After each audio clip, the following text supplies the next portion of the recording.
you and Michael have this idea. You see a ship. You just don't pull things out of the air at that point. No. What do? Talk to the town We did council, the find first- Kerwin? How does it work when you create a company from nothing? Well, I think like so many companies, we did the first summer on nothing. I think we just had community people. We didn't have any money.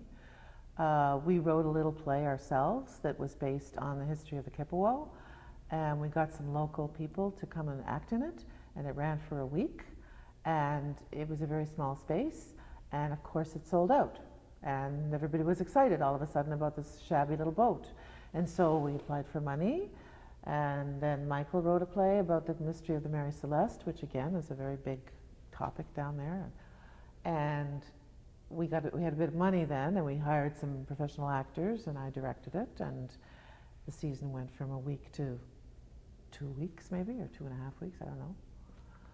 And then that did well, and you know, you kind of, I think it's really good way to grow is incrementally. See who you're sort of, we weren't thinking about, we were always thinking about the work first before we thought about the audience.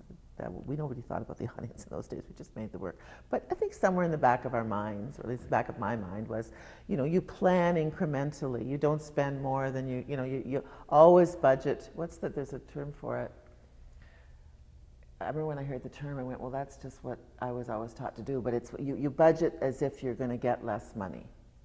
So then if you get more money, you go over, but you always budget really low. And I think we sort of built it up like that.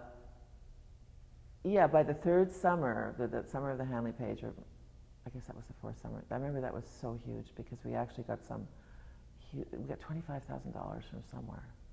And it was like, oh my God. Because we had our offices in the back of Conrad's shop. A lot of people in the community, see the great thing about Parsboro was, unlike Knightwood, I mean Knightwood was great too, but in a different way. Parsboro, we were making theater first and foremost for that community and its environs.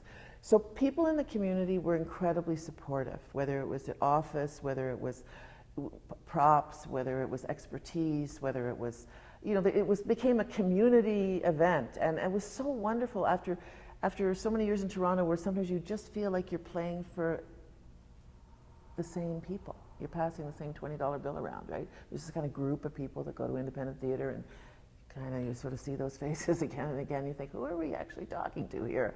And the thing with Parsboro was so great was that there was a whole different set of people, completely different. And even when the theater people started to come up from Halifax, they were still a minority. The majority of people were people from the region or people coming home. A lot of that summer crowd, they're not tourists, like tourists. They tend to be family coming home, like people who've gone out west and whatever and had their kids, whatever, and they come home for a couple of weeks in the summer, and there's this thing happening in Parsboro, that's really cool. It was one of the special things of working in Parsboro, I did 2 shows there, was this embedded in a community. Yeah, absolutely. That was a very, very special thing. Yeah. And it did things to the atmosphere of the place and the audience.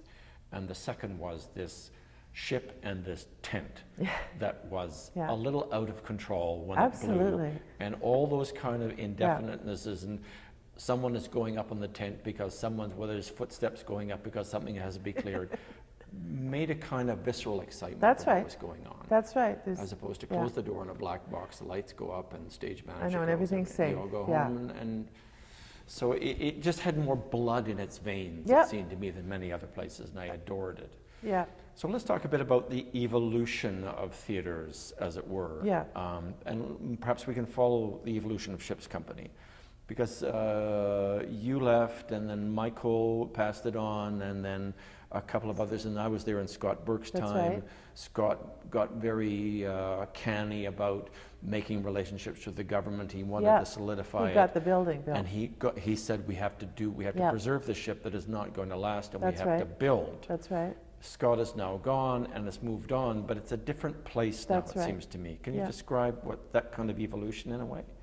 Well, it's an evolution I've seen across the country when a bunch of theater artists get together and found something, and it has, you know, whether they put it in an old garage like GCTC, or whether it's the ship, or I'm sure there's other examples of spaces that have resonance, and they're found spaces, and we make them into theaters. And there's something always so magical about that. And then it starts to fall apart, or it leaks, or it's unsafe, and you have to go, oh God, we've got to raise money, and then they build a building, and then you put the building up. And guess what? The building is boring, and it has other problems, and it changes the atmosphere. And I don't know what you do about that, because it's very true that the ship had become unsafe. Somebody was going to fall through. Somebody was going to break their ankle or worse, or there's going to be an electrocution of some kind. I mean, you remember generators and the lights and the rain, and I remember going around with paper towel at intermission, you know, because there would always be leaks. But it's true that the new building just has nothing of the character.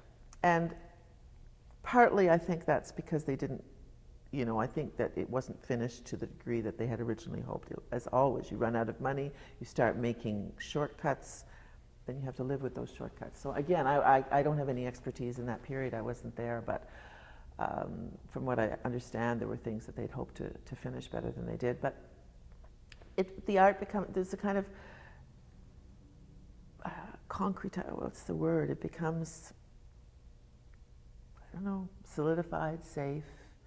And it has all kinds of new expenses that then you have to pay for. And so what happens is you have less money for art because you're paying to keep the heat on. Like a good example of that poor building is that Natasha McClellan, who's now the artistic producer, has moved out for 9 months. Like she moves up into a little office on Main Street, kind of like what we originally had in the 80s, because she can't afford to heat. Right. Wow. The building.